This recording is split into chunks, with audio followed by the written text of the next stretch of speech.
Բարև։ Ընտրեմ։ Զրույցը սկսենք այս թեմայից։ Հերթական ռմբակոծություններն են զուգահեռ, Իրան, Միացյալ Նահանգներ, Թրամփը սպառնում է, որ էլ ավելի է սաստկացնելու հարվածները, Իրանը սպառնում է, որ տարածաշրջանում հարվածելու է ամերիկյան բոլոր ենթակառուցվածքներին, խնդրեմ։ Իրավիճակը մյուս կողմից բարդացել է, բայց իրականում ես կասեի պարզեցվել։ Պարզեցվել է այն առումով, որ արդեն այդպես ասած հուշագրից կամ պայմանավորվածություններից դուրս գալու մասին հայտարարել է Իրանը, ոչ թե ԱՄՆ-ը։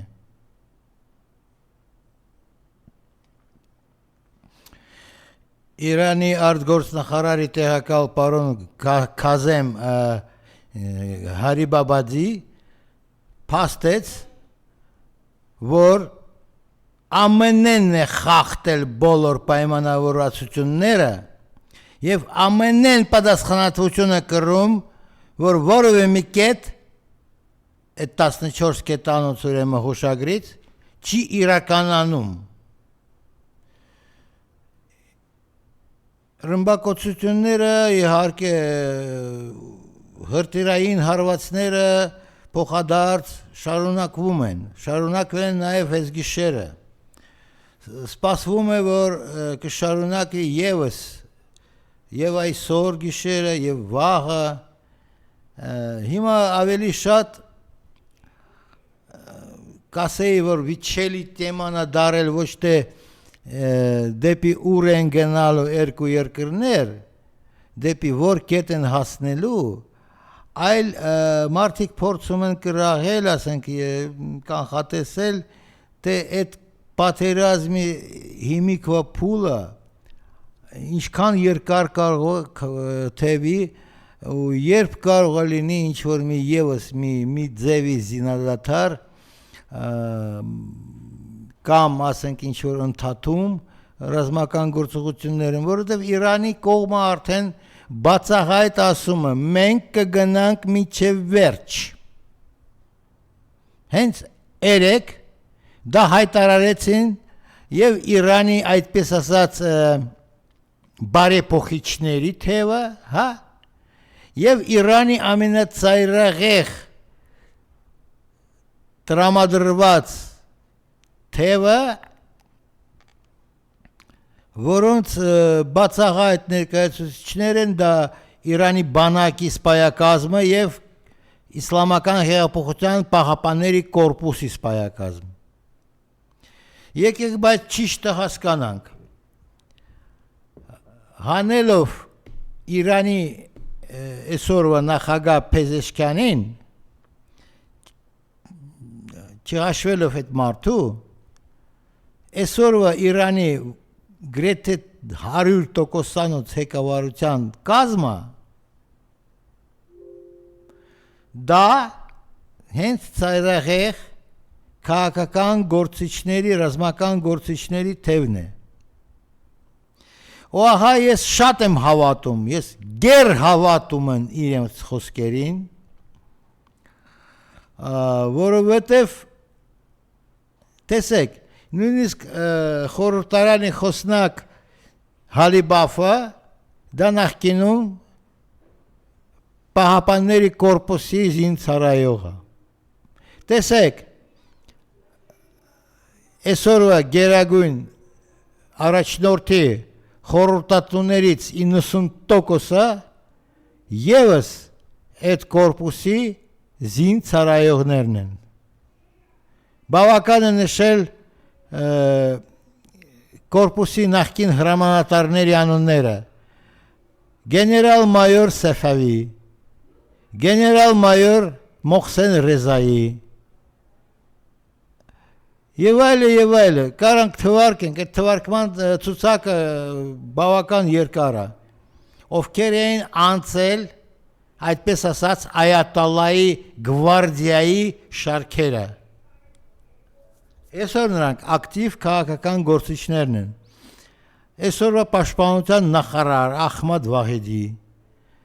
Եվ այլ, ես կարամ շարունակեմ անվերջ։ Բայց ինձ չի թվում, որ մեր ընկերները շատ բան կհասկանան, եթե ես թվարկեմ բոլոր իրանացիների, իրանական գործիչների, ռազմական լինի, քաղաքական լինի, իրենց բոլոր անունները ձեզ ինչ են ասում, ոչ մի բան։ Դա ինձ ասում են ամեն մեկի իր անունը, ինչով աչքի ընկել, ինչը պահանջել ընթացքում, ինչպիսի կարգախոսներով հանդես եկել։ Համենայն դեպս ամբողջությամբ Իրանում հնչում է գլխավոր կարգախոս, ով մեղավորը Ալի Խամենեիի սպանության մեջ նախորդ զոհված գերագույն առաջնորդի եւ իր ընտանիքի սպանության մեջ նրանք բոլորը պիտի պատժվեն ու խորհրդավորումների ժամանակ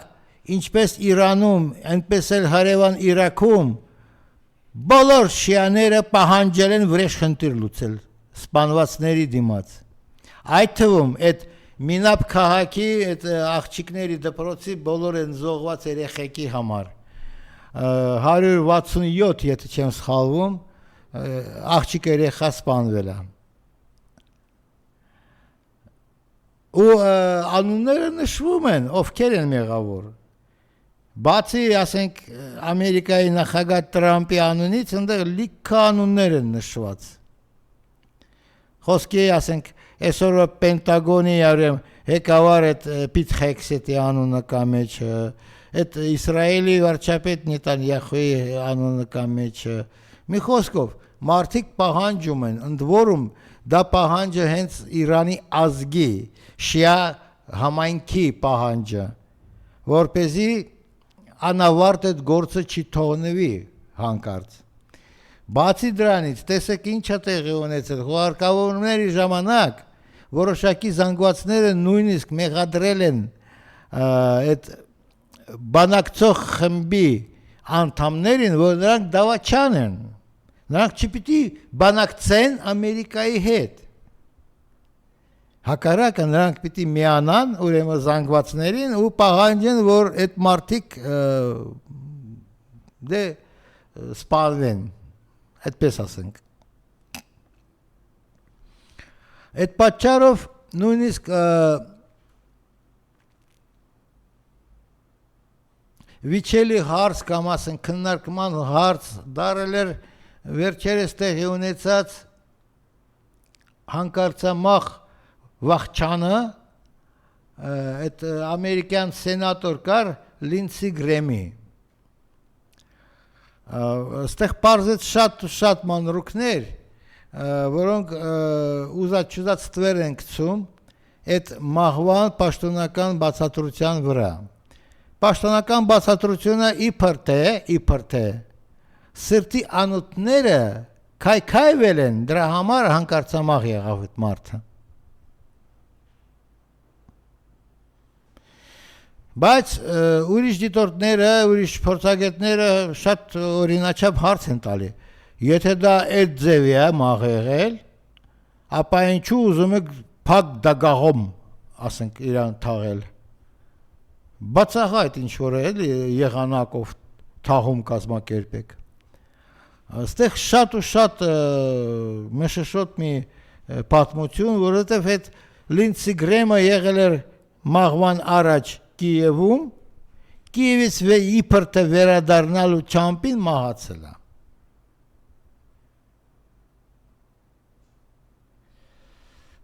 շատ հարցեր են ստեղ ցակում մենք իհարկե չենք սկսի նվիրել մեր ելույթը այսօրվա մեր եթերը զուտ Լինսի Գրեմի սպանության կամ մահվան ինչ որ ասենք քննարկման համար ոչ բայց կոնկրետ այդ մարդու վախճանը բավական խորհրդանշական է դա նախ եւ առաջ Ամերիկայի ամենաիրանացած եւ ամենառուսացած գործիչներից մեկն է եղել նա միշտ կողմը հանդես եկել, որ տարբեր կարգի նոր ու նոր նորագույն պատժամիջոցներ կիրառվեն Իրանի եւ Ռուսաստանի դեմ։ Եվ մենք բռնեցրել ենք շատ հետաքրքիր նորբություն։ Հենց այդ ֆոնի վրա Իրանից հայտարարել են, որ պատրաստվում է Ռուսաստանի արտգործնախարար Սերգեյ Լավրովի այցը Տեհրան։ Իհարկե դեռևս մեզ չեն հայտնել, երբ դա տեղի ունենալու։ Իհարկե մեզ չեն հայտնել նաև սպասվող բանակցությունների օրակարգային թեմաներ հարցեր, սակայն մենք հասկանում ենք, որ դա փոխկապված է Ամերիկայի քաղաքականության հետ։ Քանի որ Ամերիկայի քաղաքականության, ասենք, կենտրոնում պատժամիջոցների կիրառում Ռուսաստանի եւ Իրանի դեմ, երևի շատերն են իմանում, որ Տրամպը ընդունեց ինչ-որ մի փաթեթները եւ Ռուսաստանի դեմ այդ պատժամիջոցները կիրառելով եւ Իրանի դեմ։ Կամա թե ակամա պետք է նաեւ հանդրադարձ կատարենք վերջերս Անկարայում տեղի ունեցած նատոյական գագաթնաժողովին։ Ռուս փորձագետների գնահատմամբ Անկարայում Տրամպը կորզել է Էրդողանից համաձայնություն մասնակցել, մասնակից դառնալ եւ Ռուսաստանի դեմ պատերազմի Ուկրաինայում եւ Իրանի դեմ տարվող պատերազմում։ Ես չգիտեմ ինչքան կոպիտ ասած դա ձեռնտու է Թուրքերին եւ Թուրքիային, բայց դա իհարկե շրջադարձային որոշումները, եթե այդ որոշումները սկսեն իրականանալ։ Եկեք համաձայնվենք, եթե Իրանը, այդպես ասած, մի անձնյա, մի այնակ, որտեղ Իրանի տարածքում չկա օտար երկրյա զորքեր, ինչպես դա կա Ուկրաինայում։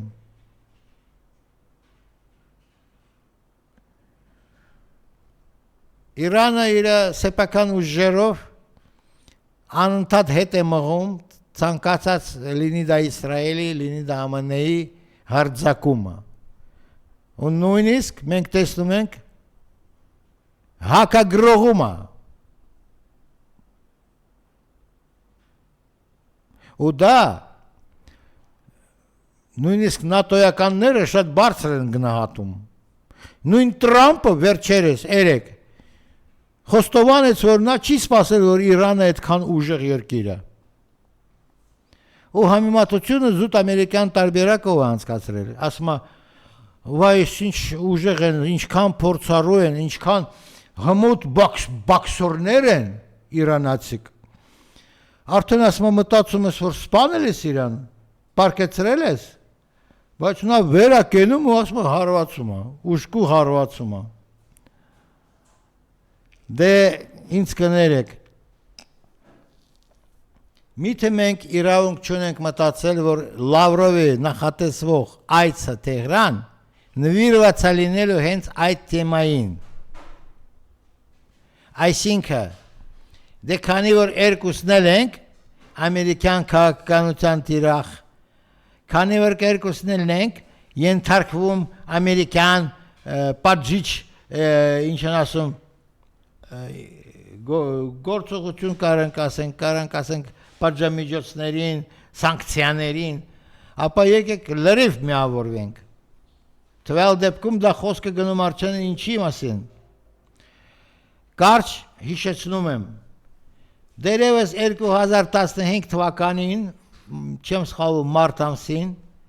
երբ որ Մոսկվայում Ռուսաստանի պաշտպանության նախարարության հովանու ներքո անցկացվում էր միջազգային խոշոր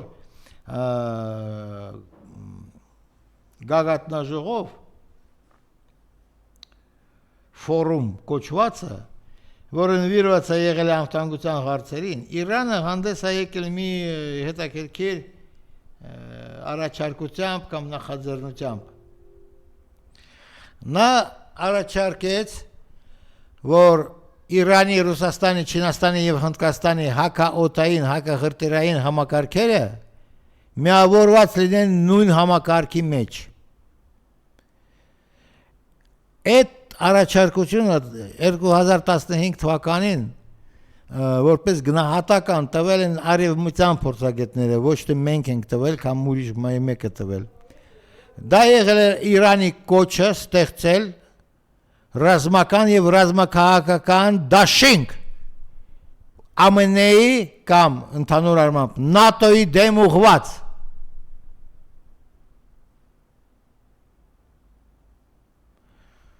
Ինչու՞, որովհետև ումից պետք է սպասես հարձակում եւ փորձես միավորել տվյալ նշված երկրների հակաօդային ուժերի համակարգերը, միայն ՆԱՏՕ-ի դեմ, միայն ԱՄՆ-ի դեմ։ Էլ ուրիշ որ մեկը հարձակվել խոսքի Չինաստանի վրա կամ Ռուսաստանի վրա։ Բնականաբար ոչ ոք։ 2015 թվականին իհարկե այդ առաջարկությունը ես կասեի սառեցվել է Հնդկաստանի դիրքորոշման պատճառով։ Դրա համար հիմա մենք հավանական ենք համարում, որ փորձ կատարվի միավորել միայն Իրանի, Ռուսաստանի եւ Չինաստանի նմանատիպ կամ ասենք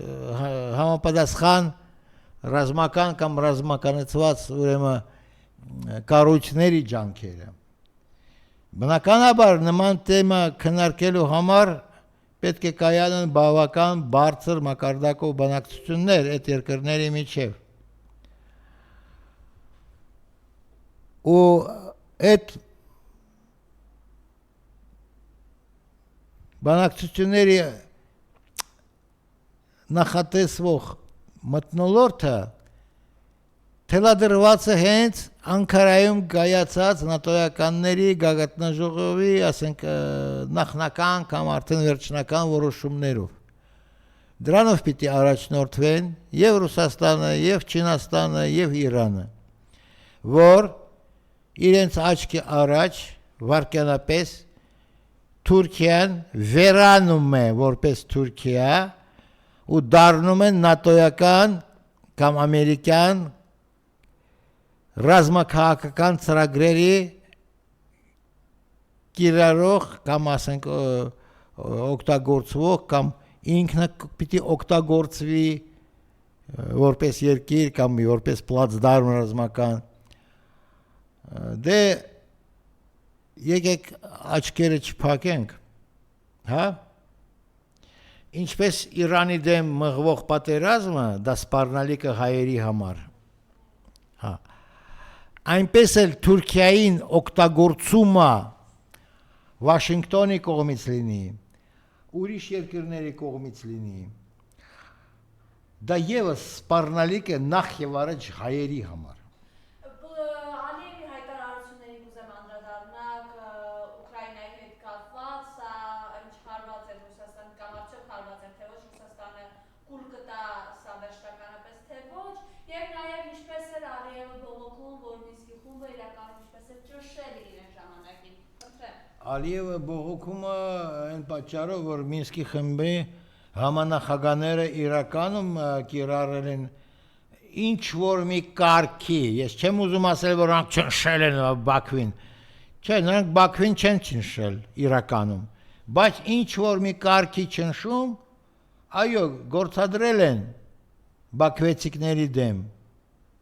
ու նույնիսկ համոզում էին Ալիևին, որպեսզի իրոք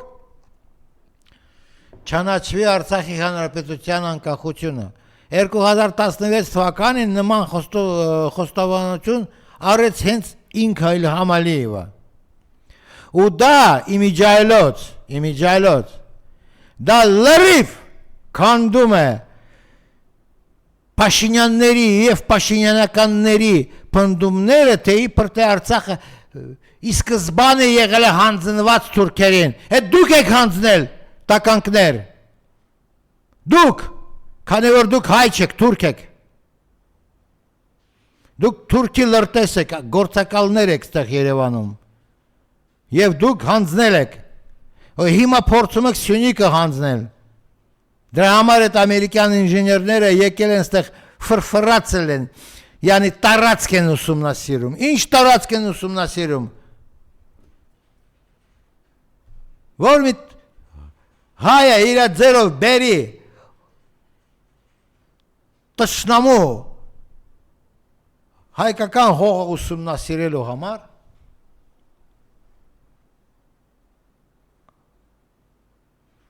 ահա թե ինչու մենք հասկանում ենք, որ Ալիևը կարող է այսօր նույնիսկ այսօր բողոքի, որ ժամանակին, այսինքն 10 տարի առաջ Մինսկի խմբի ուրեմն երանախագահությունը ինչ որ մի կարգի ճնշում է գործադրում, փորձելով համոզել Ալիևին, որ ճանաչի Արցախի անկախությունը եւ դրանով իսկ պատերազմը կավարտվի։ Դա ճիշտ է։ Թե ուրիշ բան թե Ալիևը կողքին ինչ է հայտարարում։ Թե ուրիշ բան թե ինչը կատարվում է ընդհանրապես։ Օրինակ Ադեսայի ջրերում, Ադեսա նավահանգստի ուրեմն ջրերում վերջերս 2 օր առաջ ռմբակոծվել է ինչ որ մի թուրքական նավ, լավ լսեք, թուրքական նավ, բայց Բաքվի անձնակազմով։ Ու ընդ որում այդ նավի ուրեմն այդ նավապետը Բաքվի քաղաքացի է եւ նա անհետացել այդ ռմբակոծություններից հետո։ Առայժմ մենք դա համարում ենք հետաքրքիր նրբություն։ Մենք չենք իմանում դա այդ գործը ինչին է վերանալու։ Բայց դա արդյոք միթե դա պատրվակ չի, որպեսզի բացահայտ մղել Թուրքիային եւ Բաքվին հակառուսական եւ հակաիրանական պատերազմին։ Մղում են, դրդում։ Ինչպես օրինակ տեսեք ինչ է տեղի ունեցել։ Ես մի քիչ առաջ արդեն հիշատակել եմ այդ սենատոր Լինսի Գրեմի անակնկալ կամ վաղաժամ ինչ որ ասենք վաղճանը Կիև գնալուց հետո բա իսլամական պահապանների կորպուսի զինծառայողները գիտեք ինչ են ասել։ Սպանությունը կատարված է իսրայելական Մոսադ հատուկ ծառայության կողմից։ Այդ քայլով Նետանյախուն ուզում էր դրդել Տրամպին, որպեսզի Տրամպը շարունակի պատերազմը Իրանի դեմ։ Ամենահետաքրքիրը, որ այս անգամ Իրանի տվյալ դեպքում կորպուսի զինծառայողների վարկածը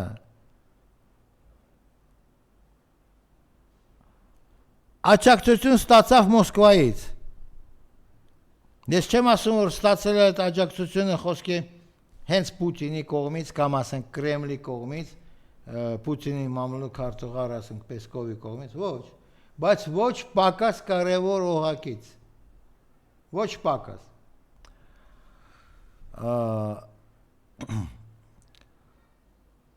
Զուտ նույն մեղադրանք առաջադրեց Իսրայելի դեմ, իսրայելական հատուկ ծառայությունների դեմ,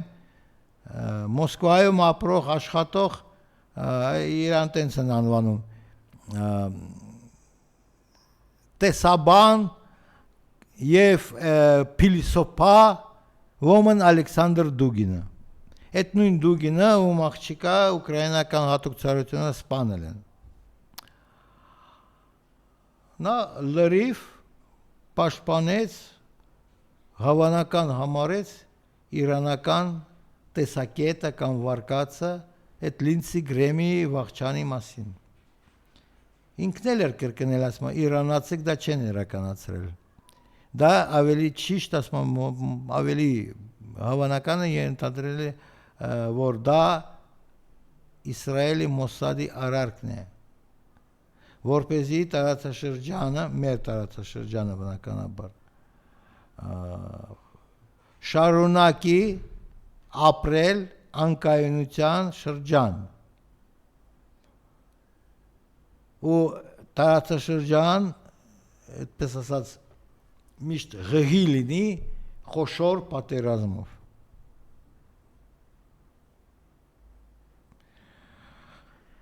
Ահա թե ինչ է կատարվում կոնկրետ Իրանի շուրջ։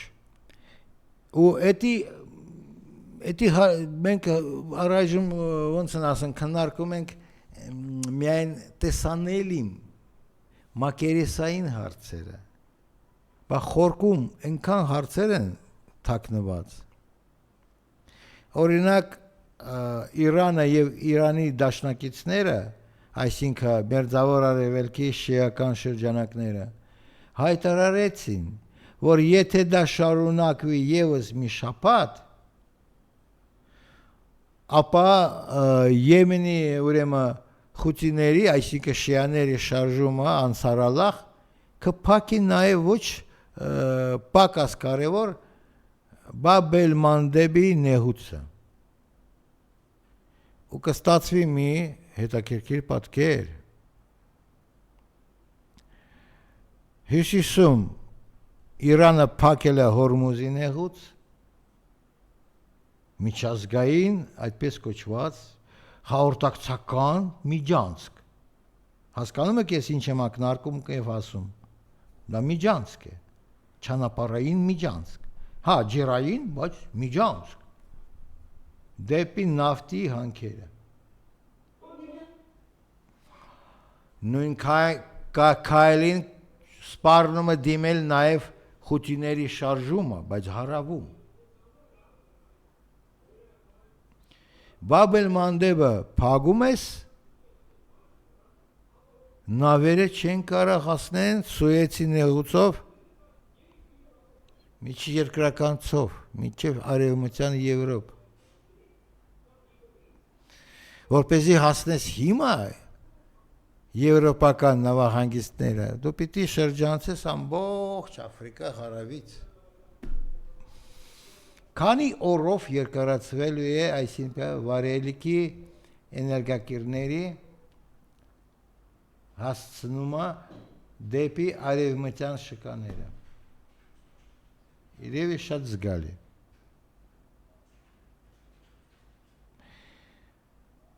Ու այդ ֆոնի վրա մենք տեսնում ենք դիտարկում նաև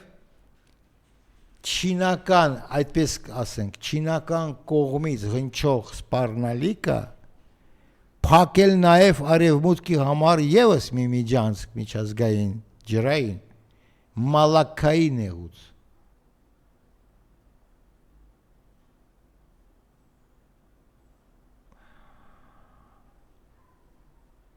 Ու իզուր տեղը չէ, որ շատ ու շատ հիմա փորձագետներ, նույնիսկ ես չէի ասի կմծիծաղով, բայց կատակելով գոնե, նշում են, որ բայց տվյալ դեպքում նույն Իրանին միջուկային զենքը պետք չի։ Իր միջուկային զենքայի, այդպես ասած, երյակը տրիադան, դա ջրային տարածքների վերահսկում, խիստ կոշտ վերահսկում, ինչ որ կատարվում է հենց հիմա, բոլոր կարգի նավերը, բոլոր կարգի նավարկությունը եւ Հորմուզի նեղուցում եւ Պարսից ծոցում դատարեցված են։ Իհարկե բացի այն նավերից, որոնք պատկանում են Իրանի դաշնակիցներին։ Տշնամական երկրների կամ այդպես ասած չիեզոք երկրների նավերը վախենում են դուրս գալցով։ Վախենում են նավարկել այդ ջրավազաններում։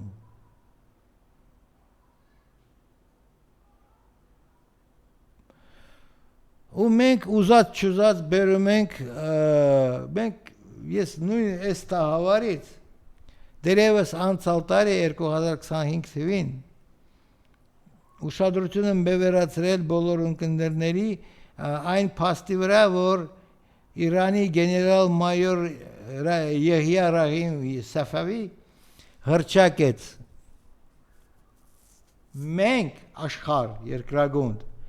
մտնում ենք նոր ռազմավարական ժամանակաշրջան, երբ ցանկացած պատերազմը վերանում է միջանցքների պատերազմի։ Տես ինչքան ես կարամ ասեմ, որ հերատես մարդ էր։ Իրոք, այսօրվա բոլոր պատերազմները դա միջանցքների պատերազմ։ Ու կամա թե ակամա մենք հիշում ենք, որ տեսնես պատահաբար Անկարա ու Բաքու էլ չեն ասում մենք մասնակից ենք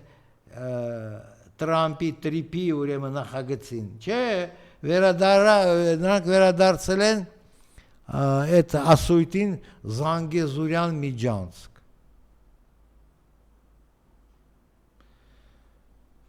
Ժողովուրդ ջան, լսողներ ջան, ունկնդիրներ ջան, ոչ պակաս կարևոր են այդ միջանցքները, որոնց շուրջ հիմա գնում է պայքար թեժ, այսինքն Հորմուզի նեղուց, Պարսից ծոց, Բաբել-Մանդեբի նեղուց, հետագայում, ասենք, ենթադրվող Մալակայի նեղուց, որոնք դառնում են բավական կարևոր, այսինքն օղակներ նույն ԱՄՆ-ի համար, Արևմտյան Եվրոպայի համար, նույն Թուրքիայի համար, վերջո։ Ու դա մեզ հուշում է մի բան, պատկերացրեք, որ Շունյաց մարզի համար կլինի ոչ պակաս թեժ պայքար։ Ու դրա համար եւս արժե ինչ-որ անձնահատուկ ուշադրություն դարձնել արդեն իսկ հայտարարված, անոնսարած Լավրովի այցի դեպի Տեհրան։ Եվ բնականաբար Տեհրանում այն բանակցություններին, որոնք պետք է որ տեղի ունենան։ Օրերս արդեն հիշատակված նախագահ Փեզեշքյանը Տեհրանում, երբ հանդիպում է Ռուսաստանի էներգետիկայի նախարար Ցիվիլովի հետ, այդ հարցը քննարկել է,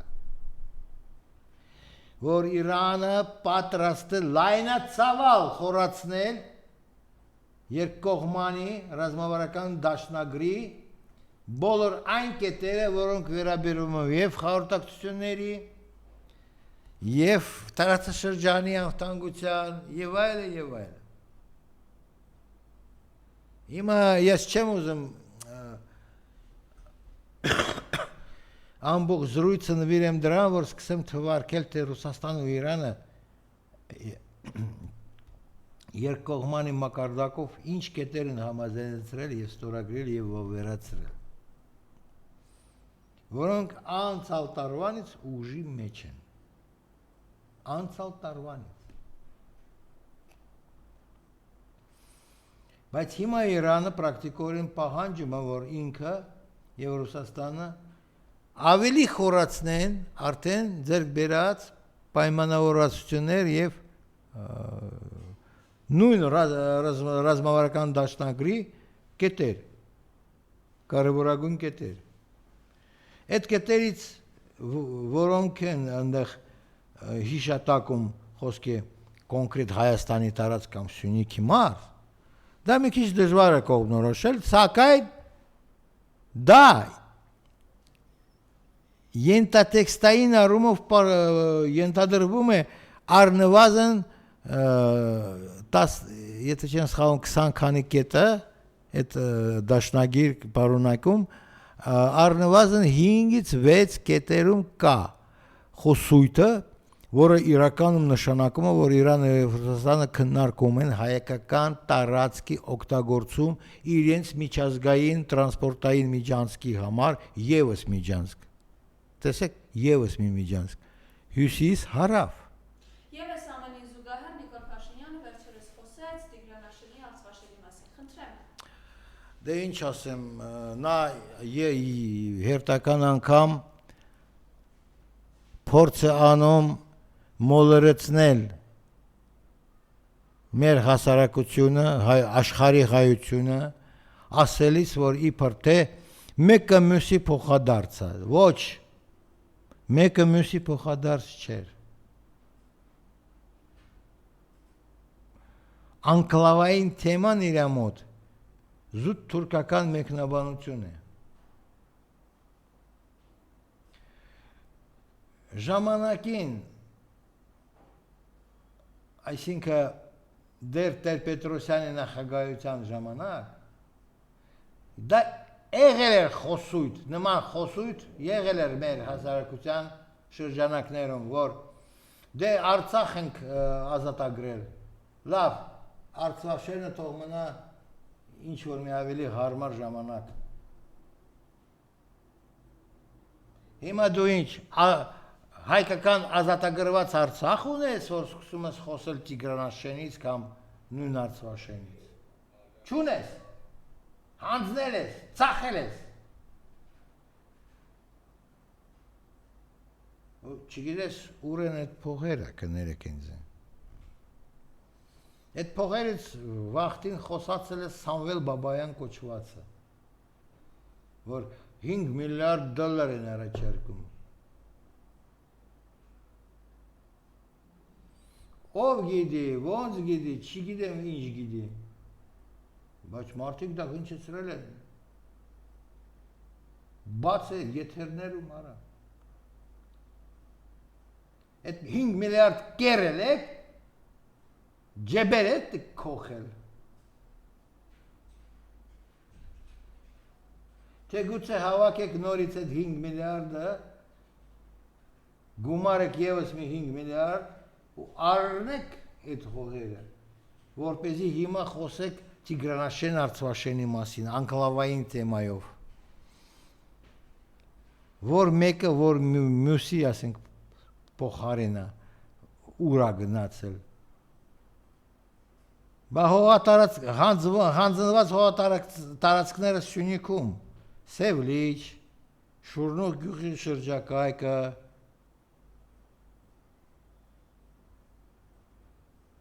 Էդի այն դեպքում, որ Սևլիչի 70 տարածքի էլի աշխարհագրական 70%-ը քեզ նույնիսկ սովետական Հայաստանի քարտեզով է պատկանել։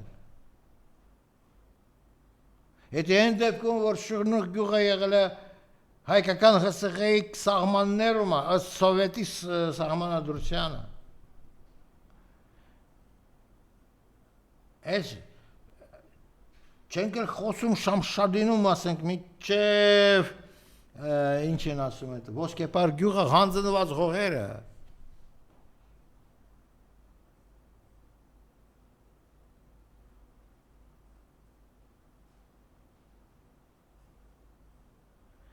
Այդ ինչ մի տականք պետք է լինի, որ փորձ է մեզ ասի, որ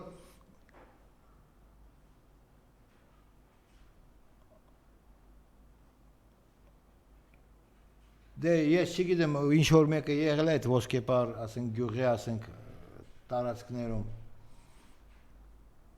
Հա, վախտին կողքը կա ինչ որ մի թուրքական, թուրքաբնակ, ոչ թե թուրքական, թուրքաբնակ գյուղիկը, որը սովետի քարտեզում նշված է եղել, սովետի քարտեզում։ Աշաղը ասկիպարա։ Այդ ինչ կազոլ պիտի լինի այդ մարդը, որ չի ջոկե որ ասկիպարա, դա թուրքերենի հնչեցումը հենց ոսկեպար գյուղի անունը։ Այսինքն մի եսիմ ինչ դարեր ասենք առաջ, այդ ոսկեպարը բաժանվում էր երկու մասի, մեկը հայաբնակ, մեկը թուրքաբնակ, բայց դա նույն ոսկեպարի մասնիկն է։ Ու այսօր որով ինչ որ մի կազոլը պիտի ապացուցի, որ դա թուրքական է։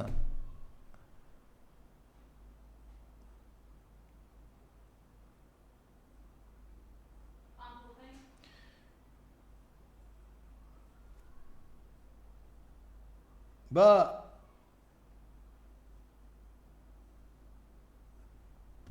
նախկինում հայկական գյուղեր եւ հողեր չեն եղել Նախճիվանի տարածքում։ Դա հինչ այն բանը սադարակ կոչված, դա արդեն հայկական է։ Այն երկաթգծային բանը էլի կանգար սադարակ։ Ձնաբերդ գյուղը կիսալերնական այդպես ասած էլի Էդ էլ է եղել հայկական։ Հիմա դուք դա ճանաչում եք, ասենք հրճակում եք թուրքական։ Ստեղ հարցերը զուտ թուրքերի օրակարգ տելադրելու հայությանը դրանով են բացատրվում ու դրանով առաջնորդվում են մեր թշնամիները, ինչքան ներքին թշնամիներ, այնքան էլ դրսի թշնամիներ։ Մենք, որ ամփոփ ենք մեր, այդպես ասած, այսօրվա քննարկումը, մենք պետք է հետևյալ բան ասենք։ Թուրքական օրակարգը մեզ չպիտի պարտադրվի։ Իսկ պարտադրողը պիտի հռչակվի հրապարակավ թուրք։ Նույնիսկ ոչ դավաչան է, թուրք։ Եթե հայությունը տենց սիրում է և ցանկանում է հեկավարվել թուրքերի կողմից, խնդրեմ, ինչու եք ստեղ ապրում, գնացեք, գաղթեք դեպի Թուրքիա, ընդեղ ապրեք, ընդեղ էլ հեկավարվեք թուրքերի կողմից։ Շատ լավ, բարգավաճ կապրեք, բայց վերջնական հարվածը պետք է լինի այնուամենայնիվ մեր հայության ազգային շահերից բխող քայլ։ Ու մենք հասկանում ենք, որ երբ որ Թուրքիան դառնում է նատոյական գործիք, միաժամանակ եւ Իրանի եւ Ռուսաստանի դեմ, ուրեմն այս Թուրքիայի հետ բարելավել հարաբերությունները եւ բացել սահմանը հեչ էլ պետք չի։ Մտածեք խոր, մինչև որ գաք ճիշտ եզրակացությանը։ Այսքանը։